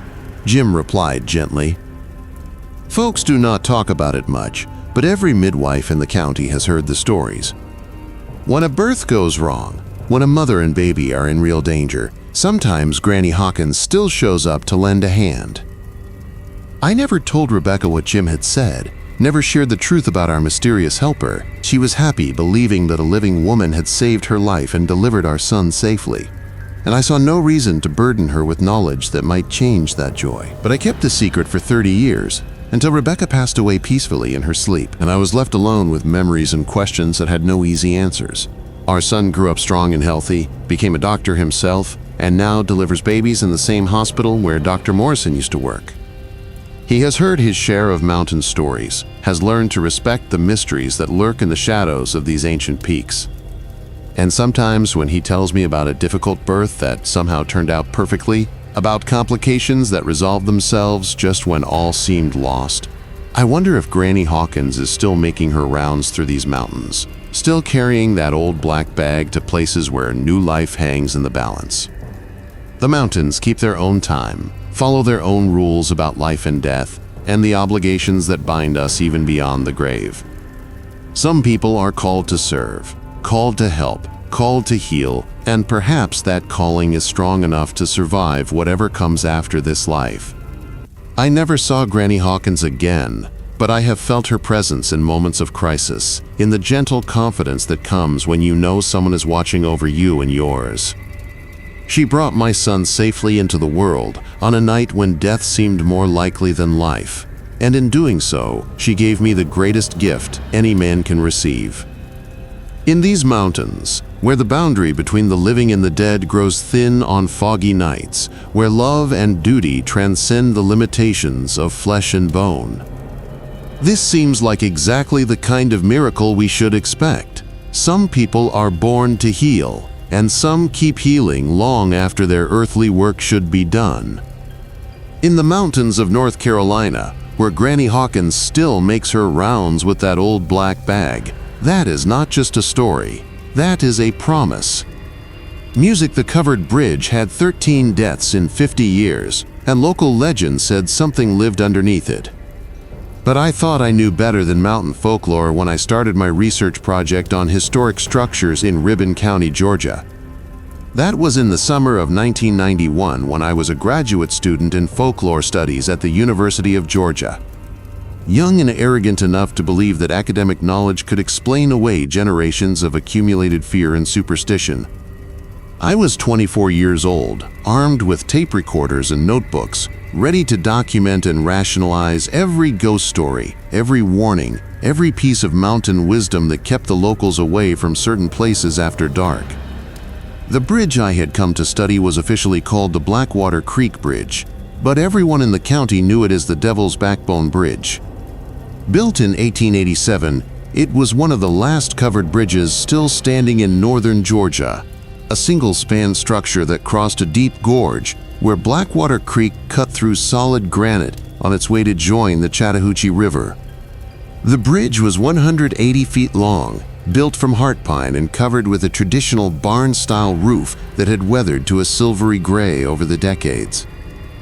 What made the bridge remarkable beyond its age and construction was its reputation. Local people avoided it after sunset, crossed themselves when they drove over it during daylight, and told stories about lights that moved beneath its wooden planks when no one was supposed to be there. The county had tried to replace it twice in the past 30 years, but both construction projects had been abandoned after a series of accidents and equipment failures that defied explanation. My advisor, Dr. Sarah Whitman, had suggested the bridge as the perfect subject for my thesis on how folklore develops around isolated locations. "You will find that the stories have logical origins," she assured me. "Probably starts with a few accidents, maybe some unusual acoustic properties that create strange sounds. And over time, the community creates a supernatural explanation for perfectly natural phenomena." I drove up to Rabun County that July with a head full of theories and a complete disregard for local warnings. My plan was simple: spend a month documenting the bridge egg's history, interview longtime residents about the folklore surrounding it, and produce an academic paper that would demonstrate how rational analysis could debunk even the most persistent supernatural beliefs. The first person I interviewed was Ezra Collage, an 83-year-old man who had lived his entire life within 5 miles of the bridge. He met me at his front porch with the kind of suspicious look mountain people reserve for outsiders asking too many questions. "You want to know about the Devil's Bridge?" he said, settling into a rocking chair that creaked with every movement. Boy, some knowledge is better left alone. But I pressed him, and eventually he told me the story. According to Ezra, The trouble started during the bridge's construction in 1887. The original builder, a man named Samuel Cross, had been awarded the contract despite being underbid by local craftsmen who knew the area better. Cross was an outsider from Atlanta, a man who believed that modern engineering could overcome any challenge these backward mountains might present. He laughed at the Cherokee warnings, Ezra said, his weathered hands gripping the arms of his chair. Old Chief Running Bear came down from the reservation to tell him that the place where he wanted to build was sacred ground, a crossing place between this world and the next. Said there were spirits there that did not want to be disturbed. Cross ignored the warnings and began construction anyway, but from the first day nothing went according to plan. Tools disappeared. Lumber warped overnight despite dry weather, and 3 different workers quit after claiming they heard voices calling to them from the gorge below. The project took twice as long as expected and cost double the original budget. Then came the first death, Ezra continued. A young man named Billy Thrasher fell from the bridge during the final week of construction. They found his body in the creek. But here is the strange part. He was wearing a safety harness that showed no signs of failure, just up and fell like something had pulled him right off that bridge. The bridge was completed and open to traffic, but the deaths continued. A wagon overturned in 1889, killing a family of 4. A Model T went through the guardrail in 1923, taking 2 teenage sweethearts to their deaths in the rocky creek below. In 1945, a drunk driver missed the bridge entirely and crashed into the stone abutment, dying instantly in a ball of flame. 13 deaths in 50 years, Ezra said. All different, all strange, all on or around that bridge. County tried to blame it on bad engineering, poor visibility, driver error. But we knew better. We knew something down in that gorge was hungry. I thanked Ezra for his time and drove out to see the bridge for myself. It was an impressive structure, solidly built despite its age, with no obvious safety hazards that might explain the accident rate. The approaches were straight and well marked. The roadway was wide enough for modern vehicles, and the wooden decking appeared to be in good repair. But there was something unsettling about the place, something that had nothing to do with folklore or local superstition. The shadows under the covered roof seemed deeper than they should have been, and there was a quality to the silence that felt unnatural. When I walked to the center of the bridge and looked down through the spaces between the planks, the creek seemed impossibly far away, as if the gorge was deeper than the topographical maps indicated. That night, I set up my equipment in the County Historical Society and began transcribing my interview with Ezra. But as I worked, I found myself thinking about the bridge, about the way the shadows had seemed to move when I was not looking directly at them. I told myself it was just the power of suggestion, the influence of all those ghost stories on an imagination primed for supernatural explanations. I interviewed 6 more people over the next week, and every conversation followed the same pattern. Initial reluctance to discuss the bridge, followed by detailed accounts of strange experiences and unexplained phenomena. Martha Hensley told me about seeing lights moving under the bridge on moonless nights. Tom Bradley described hearing voices calling for help from the gorge even when no one was in distress. Rebecca Morrison swore she had seen people crossing the bridge at midnight, people who cast no shadows and made no sound on the wooden planks. "You're playing with fire, young man," Rebecca warned me as our interview concluded. "That bridge belongs to something that does not take kindly to interference from the living." But I was still convinced that academic methodology could explain everything. I spent hours in the county courthouse researching the engineering reports, accident records, and maintenance logs for the bridge. I found evidence of structural problems that had been repaired over the years. Documentation of sightline issues that might contribute to accidents and records of complaints about poor drainage that created ice hazards in winter. It was logical, rational, explainable, everything except for the pattern. Because when I plotted the 13 deaths on a timeline and cross-referenced them with weather conditions, traffic patterns, and bridge maintenance schedules, I discovered something that made my academic confidence evaporate like morning mist. Every single death had occurred on the anniversary of Billy Thrasher's fall from the bridge during construction. Everyone, Different years, different circumstances, different victims, but always on the same date, August 15th. That realization should have sent me packing back to Athens. Instead, it convinced me that I needed to spend a night at the bridge to document whatever phenomenon was responsible for the pattern. I told myself it was scientific curiosity, but if I am honest, it was also pride. I was going to be the first person to provide a rational explanation for the Devil's Backbone Bridge. I arrived at the bridge just before sunset on August 14th, armed with cameras, tape recorders, and electronic sensors that could detect changes in temperature, electromagnetic fields, and air pressure. My plan was to maintain a vigil through the night, documenting any unusual activity that might explain the bridge egg's reputation. The sun set behind the western ridge with spectacular beauty, painting the sky in shades of orange and purple that seemed to set the forest on fire. As darkness fell, I turned on my recording equipment and began making verbal notes about the ambient conditions. Temperature 68 degrees, wind calm, visibility clear, no unusual sounds or phenomena detected. But as the night deepened, things began to change. The first sign was the silence. By 10:00 p.m., the normal sounds of a summer night in the mountains, insects, owls, the rustle of small animals in the underbrush, had stopped completely. The forest around the bridge became absolutely quiet, as if every living thing had suddenly decided to hold its breath. Then came the temperature drop. My electronic thermometer showed a 15 degrees decline in the space of 10 minutes, despite the fact that the Weather Service had predicted a warm, humid night. Mist began to rise from the creek below, though there had been no rain for days, and the humidity was low. At 11:30, I heard the first voice. It was faint at first, almost lost in the whisper of wind through the covered bridge. But as I listened more carefully, I could make out words. Someone calling for help from somewhere down in the gorge. The voice was male, young, and filled with terror and desperation. "Help me, please. Somebody help me." I grabbed my flashlight and moved to the edge of the bridge, shining the beam down into the rocky creek bed. But there was nothing there, just mist and shadow and the sound of running water. The voice continued to call, sometimes closer, sometimes farther away, as if the speaker was moving around in the darkness below. By midnight, I was no longer alone on the bridge. They came out of the mist, like memories made visible. 13 figures in clothes from different eras, walking slowly across the wooden planks toward the center of the span.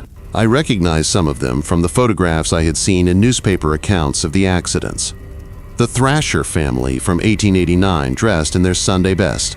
The teenage couple from 1923. The girl still wearing her dance dress. The boy in his varsity sweater. The drunk driver from 1945, his face twisted with pain and regret. And at the head of the procession, Billy Thrasher himself, still wearing the work clothes he had died in during construction, his safety harness hanging uselessly from his shoulders. They walked past me as if I was not there, their footsteps making no sound on the wooden deck. But as they reached the center of the bridge where Billy had fallen all those years ago, they stopped and turned to look at me with eyes that held depths I could not fathom. "You should not be here," Billy said, his voice carrying the flat, emotionless tone of the truly dead. "This is not a place for the living." I tried to speak, tried to ask the questions that my academic training demanded, but my voice had abandoned me completely. All I could do was watch as the 13 figures arranged themselves in a circle around the spot where Billy had died. "Every year we come back," he continued. "Every year we try to warn others, try to keep them away from this place, but they never listen. They never pick up any knowledge. What's down there?" I finally managed to whisper. Billy smiled, but there was no warmth in it, no humanity. "Something old," he said. "Something that was here before the Cherokee, before the bridge, before any of us. It feeds on crossing places on the boundary between one world and the next, and it is always hungry." As he spoke, the mist below the bridge began to swirl and coalesce, forming shapes that hurt to look at directly. I caught glimpses of something massive moving in the darkness, something with too many angles and not enough substance, something that existed primarily in the spaces between reality. "It called to us," Billy said. All of us whispered our names, promised us things we wanted, and when we came close enough, it pulled us down into the dark where time does not work the way it should. The temperature dropped another 10 degrees, and my breath began to show in the suddenly frigid air.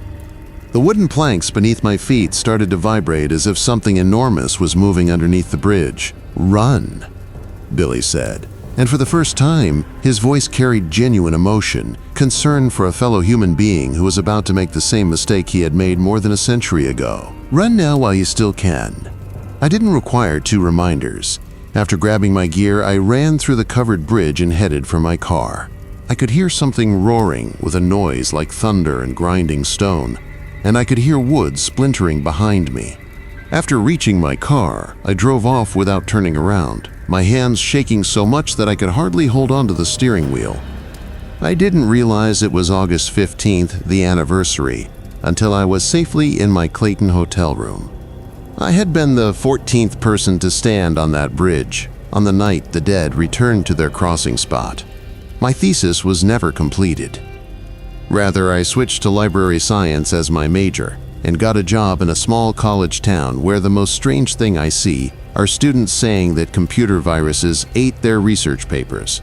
I never went back to the Devil's Backbone Bridge, I never went back to Rabun County, and I never made an effort to explain what I had seen. Because scientific methods and scholarly theories are insufficient to describe certain things. There are locations where the borders between life and death become permeable, and the rules of physics bend at the junction of numerous realities. One such location is the Devil's Backbone Bridge, a bridge that has been claimed by an ancient entity in Hungary. Although the county has ultimately given up on maintaining the bridge, it is still in place. The old covered bridge was formerly closed to traffic in 1995, when a new span was constructed a half-mile downstream.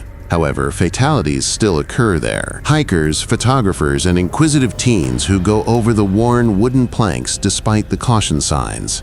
Every August 15th, the deceased make a comeback to their crossing spot in an attempt to alert the living to a threat they will never completely comprehend.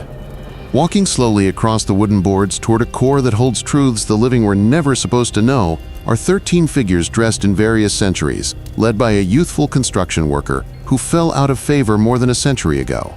The Cherokee were correct when they said that location was a world crossing. Simply put, they never mentioned which worlds or what might be outside. Certain crossings are to be avoided in the northern Georgia mountains, where old creeks produce mist and covered bridges span more than just physical distances. Among them is the Devil's Backbone Bridge. On some nights, the line between this world and the next becomes increasingly blurred, and something that has a voracious appetite for human souls has been feeding there for longer than anyone wants to recall. I share this anecdote as a warning rather than to pique academic interest. Never stop if you notice an antique covered bridge crossing a deep gorge while passing through Rabun County. Don't look into it.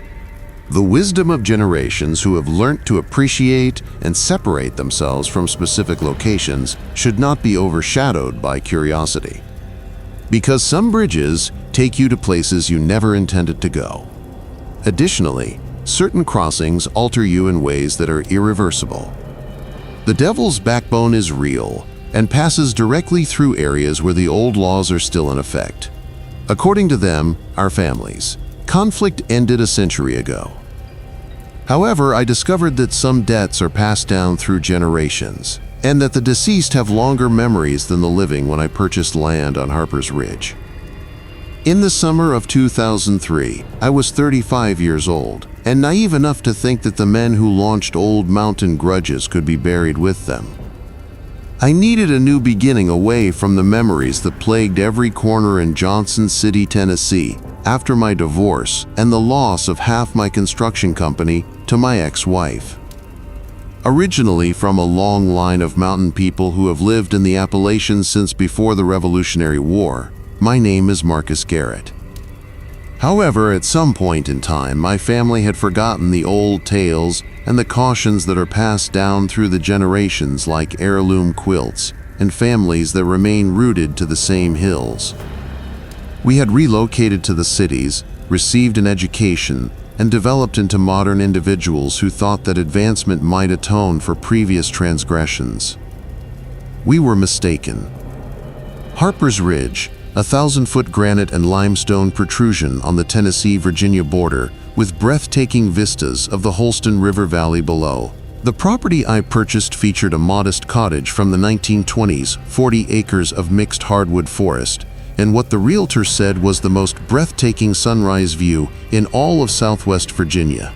She didn't explain why the asking price was less than half of what comparable houses sold for, or why the land had been unsold for 15 years. I should have questioned more and pondered why there were no suitors for so long in such a lovely location. However, the seller, an old widow called Ruth Harper, appeared keen to complete the transaction swiftly and with little paperwork, and I was yearning for a fresh start.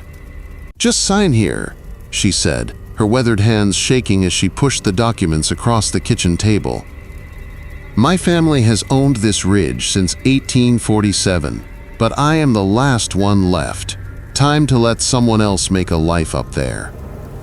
I noticed she would not meet my eyes when she spoke, and there was something in her voice that suggested relief rather than sadness at parting with ancestral land. But I was too focused on my own problems to pay attention to warning signs that should have sent me running back to Johnson City. The first few weeks on Harper's Ridge passed peacefully enough. I spent my days renovating the cabin, replacing rotted floorboards, and patching the tin roof that had developed a dozen leaks over the decades. The work was therapeutic, the kind of honest labor that helped quiet the anger and disappointment that had been eating at me since the divorce. In the evenings, I sat on the front porch with a glass of whiskey and watched the sun set behind the western mountains, feeling more at peace than I had in years. It was not until I started clearing brush near the old family cemetery that the trouble began. The cemetery sat on a knoll about 200 yards behind the cabin, surrounded by a low stone wall that had mostly crumbled back into the mountain soil. Most of the headstones were so weathered that the names and dates were impossible to read, but a few newer markers stood out among the ancient granite slabs. It was while I was pulling honeysuckle vines away from one of these that I made the discovery that changed everything. The name on the stone made my blood run cold. Sarah Garrett, beloved wife and mother, 1851 to 1878. Garrett, my family name, carved into a headstone on property owned by the Harper family for more than a century and a half. I spent the rest of that day walking through the cemetery, pulling away vines and scraping moss off the older stones. What I found told a story that no one in my family had ever shared with me.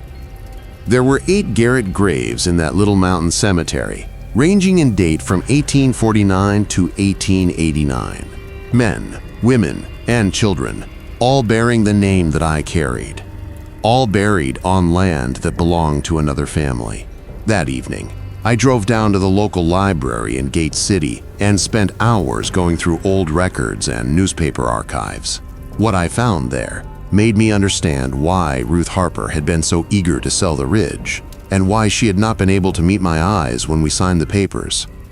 The story began in 1847 when 2 families, the Garretts and the Harpers, both claimed ownership of the same ridge. According to the records, my ancestor, Josiah Garrett, had a legitimate deed to the property purchased from the state of Virginia for back taxes owed by the previous owner. But Samuel Harper claimed that his family had been living on the ridge since the 1820s, had cleared the land and built the first cabin, and had a right to the property based on 25 years of continuous occupation. The dispute went to court, and in 1848, Judge William Preston ruled in favor of the Harpers, declaring that their long residence and improvements to the land gave them a stronger claim than Josiah's paper deed. Josiah Garrett was ordered to vacate the property within 30 days, but Josiah refused to leave. What followed was a feud that lasted 40 years and claimed the lives of 13 people from both families. It started with threats and harassment, escalated to barn burnings and cattle theft, and finally exploded into open warfare that turned Harper's Ridge into a battlefield. The newspaper accounts made for grim reading. In 1851, Samuel Harper was shot and killed while working in his cornfield. 2 weeks later, Josiah Garrett's eldest son was found dead at the bottom of a cliff, though whether he fell or was pushed was never determined. Sarah Garrett, the woman whose grave had started my investigation, died in 1878 when the Harper cabin mysteriously caught fire while she and her children were sleeping inside. The violence continued through the 1880s, with each death spawning new acts of revenge, new cycles of killing and retaliation. It finally ended in 1889 when the last two male members of both families, my great-great-grandfather Daniel Garrett and Thomas Harper, faced each other in a gun battle that left them both dead on the ridge that had cost so many lives. The surviving members of both families, mostly women and young children, finally agreed to end the feud. The Harpers kept the land, and the surviving Garretts moved away, scattering to other counties and eventually other states. The story was buried along with the dead, becoming one of those dark family secrets that mountain people carry like scars. But as I learned during my first night alone on Harper's Ridge, after reading those newspaper accounts, some secrets refused to stay buried. I was awakened around 2 o'clock in the morning by the sound of voices carrying across the ridge. At first, I thought it might be campers or hunters, but as I listened more carefully, I realized the voices were coming from the direction of the old cemetery. They were male voices, angry and argumentative, though I could not make out the words through the thick forest. I grabbed a flashlight and stepped out onto the porch, trying to locate the source of the disturbance. That was when I saw the lights moving among the trees near the cemetery. Not the steady beam of flashlights, but the flickering orange glow of torches or lanterns. Against my better judgment, I decided to investigate. I pulled on my boots and walked through the forest toward the cemetery, following a path I had cleared earlier that week. The voices grew louder as I approached, and I could make out individual words carried on the night wind. "Get off my land, Garrett. This ridge belongs to my family, Harper, and we ain't leaving. Then you will die here, just like your daddy should have." I reached the edge of the cemetery clearing and stopped dead in my tracks. The old burial ground was full of men carrying torches and lanterns, their faces twisted with hatred and rage. Some wore the rough work clothes of 19th century farmers, while others were dressed in the simple suits the mountain men reserved for church and court appearances. They faced each other across the graves like two armies preparing for battle, and I recognized some of them from the faded photographs I had found in the library archives. Samuel Harper, the first to die in the feud, stood near his own grave marker with a rifle cradled in his arms. Across from him, Josiah Garrett pointed an accusing finger while his sons flanked him with drawn pistols. "This is our land," Josiah shouted, his voice carrying the authority of a man who believed absolutely in his own righteous cause. "We have a legal deed signed and witnessed." In response, Samuel Harper said, "Papers do not make right. Here, we reared our kids, cleared this ridge, and constructed the first cabin. All you are thieves and claim jumpers." As their similarly dead descendants readied themselves for a conflict that had already been fought over a century ago, I stood still at the edge of a clearing, watching two deceased patriarchs quarrel over land rights. Shadows danced amid the headstones like living beings, as the torchlight flickered across worn faces and period attire. Then Josiah Garrett turned and gave me a straight look. His face looked uncomfortably like the one I saw in the mirror every morning, and his eyes were the same shade of pale blue as mine. His voice carried the weight of 4 generations across the graveyard when he spoke. His tone was one of delight as he said, "You came back. Boy, blood appeals to blood. The ridge recalls the things that were taken from us." Samuel Harper turned to follow Josiah's eyes, and his expression clouded with rage as he noticed me. "Our land is being stolen by another Garrett. Before he can produce more thieves, boys, kill him." Before they could fire, the image faded like morning mist, but the Phantom Harbor men had raised their firearms. One by one, the torches went out. The sounds became fading and far away, and in a matter of seconds I found myself standing by myself in a deserted graveyard beneath a starry sky. However, the message had been unambiguous. The old feud was far from over, and I was a Garrett on Harper soil. With the intention of leaving Harper's Ridge at first light and never turning back, I packed my things for the remainder of that night. However, I discovered that my truck would not start at daylight. As though something were stopping the spark plugs from firing, the engine turned over but refused to catch. I attempted every tiny engine repair technique I knew, but to no avail. Alright, I thought. I'm gonna phone a mechanic from town and stroll down to the main road. However, I never reached the main road. Regardless of the route I took, every path I attempted appeared to circle back on itself, bringing me back to the cabin. I had driven some roads the day before, and they seemed to dead end, at rock outcroppings or creek beds I had never seen before. The ridge itself seemed to have moved overnight, changing its topography to ensnare me. By midday, I was compelled to acknowledge the reality that my logical mind had rejected. I was not allowed to leave Harper's Ridge by the deceased Garretts. They had been waiting for one of their ancestors to come and complete the task that Josiah had begun for over a century, and they would not allow me to avoid my inherited responsibilities. I returned to the cemetery that afternoon and stood in front of Josiah's grave. I could clearly see the carved inscription, Josiah Garrett, 1812 to 1889, even though the stone was older and more worn than the others. He gave his life to protect what was rightfully his. I said to the quiet headstone, "What do you want from me?"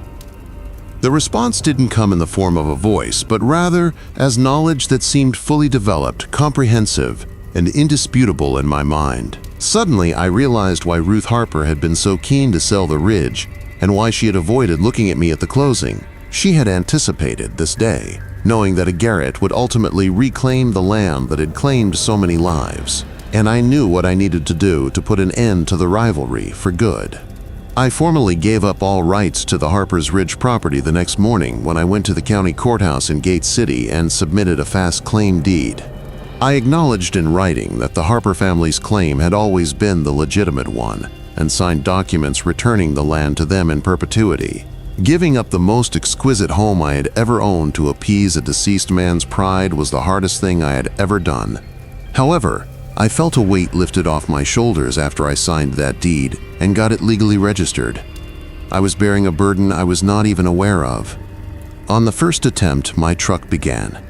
That afternoon, I left Harper's Ridge by car and never came back. A week later, Ruth Harper gave me a call to thank me for the proper thing to do, but she never gave me an explanation for how she had discovered the deed so soon. The last of her line, she passed away quietly in her sleep 6 months later at the age of 91. The ridge has been deserted for nearly 2 decades. In order to guarantee that no one else would ever construct there and disturb the resting place of the deceased who are interred in that mountain cemetery, the Harper family dedicated it to the state as a natural preserve. However, residents say they occasionally still see torchlights moving among the trees on Harper's Ridge on clear October nights when the moon is dark. They claim that the voices are now more subdued and serene, as though a long-running dispute had been resolved at last. I left the ridge as far away from the mountains as I could get in the continental United States before moving to Florida. I remarried, launched a new construction company, and established a fulfilling life for myself in an area where family conflicts are not passed down through the generations and the past is forgotten. In order to warn any future Garretts who might be tempted to return to the mountains where our ancestors spilled so much blood over a patch of rocky ground, I preserved the newspaper clippings, the photos, and the documentation of everything I had learned about my family's history on Harper's Ridge. Certain debts may only be settled by sacrifice, and other conflicts can only be resolved when the living decide to put peace before pride. The living have the ability to end the cycles that link us to the errors of our forebears, while the dead must continue to harbor their grudges eternally. That lesson cost 4 generations all they valued on Harper's Ridge, where the remains of 2 families are mixed together in the rocky soil. I had the good fortune to discover it earlier, before my own children inherited a war that ought to have finished over a century ago. The price took another life. The mountains demand payment for debts incurred by humans whose names are etched on worn stones, recall everything, and forgive nothing. Sometimes, though, you may leave the ghosts that scream your name in the dark if you are prepared to give up what you believe you deserve. In some cases, when both sides have already lost everything valuable, that is the only way to win a war.